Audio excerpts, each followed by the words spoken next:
Well, hello, everybody. Morning, afternoon, evening, night on this 20th day of May that we can join together. And the opportunity to share together, we hear from a portion of the Psalm, Psalm 139, verse 14. And so David writes, I praise you, for I am fearfully and wonderfully made.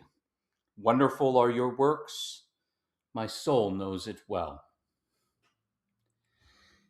Yesterday was our son's preschool graduation, and a lot of obviously beaming emotion and other things of that nature. But they were asked, each one of those, what they wanted to be when they grew up. And obviously, Luke said baseball player. Who would have thought? I don't know about this guy. Who knows? But also, we heard things like fisherman. We heard a face painter. We heard maybe a doctor. We heard a truck driver. Numerous other things that maybe were written down. And I think about all that may come to pass over the years for Luke and his classmates. But there was one thing that was overarching throughout the entire graduation or portion in that. And that was that the Lord created you with a curious mind to ask questions, to learn as well. He has created you unique.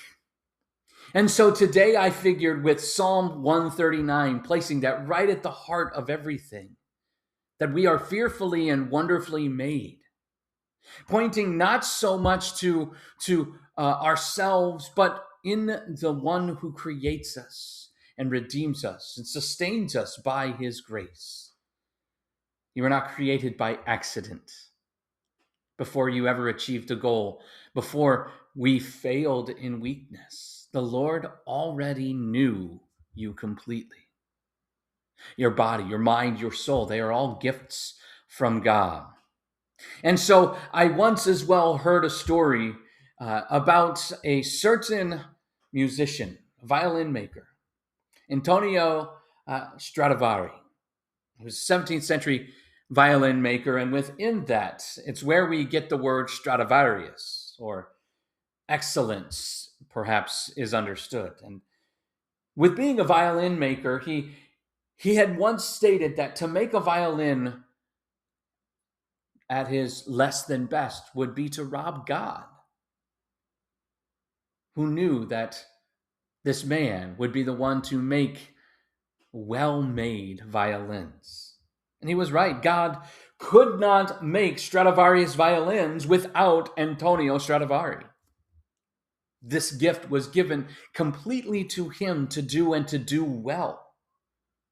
He had a little bit of joie de vivre, or a little bit of personality. Whatever it was, he was able to make it his own and make it well and do the best that he could with it. From our ends, when doubts arise in our own lives, we maybe wonder within our purpose. We maybe wonder, what is our place in this world? There are certain things, certain gifts that God has created us to do. And you know what? The way that you do them is unique, not just to you, but is a greater gift. How you do it is just as much as a gift as the fact that you can. There are truly things that you, and yes, you alone, can only do that God has granted and gifted you to. And may we go ahead and remember that within our lives, our vocations, our lives, just like Stradivari was able to do Stradivarius violins and make them to the best of his ability, and anything less would be robbing God and others of the great gifts. The same is for us. In the great orchestra we call life, you have an instrument and a song, a gift from God that he has given to you to both play sublimely. You are fearfully, wonderfully made. You are wonderfully redeemed through the hands of Christ. And we praise him not because we have created this great, wonderful, amazing thing we know of as life, but because by his grace he daily and richly forgives, renews, and placed his name upon us. And our true worth is found in him, in the various gifts that he has given us to live out. Have a great day, everybody. Bye now.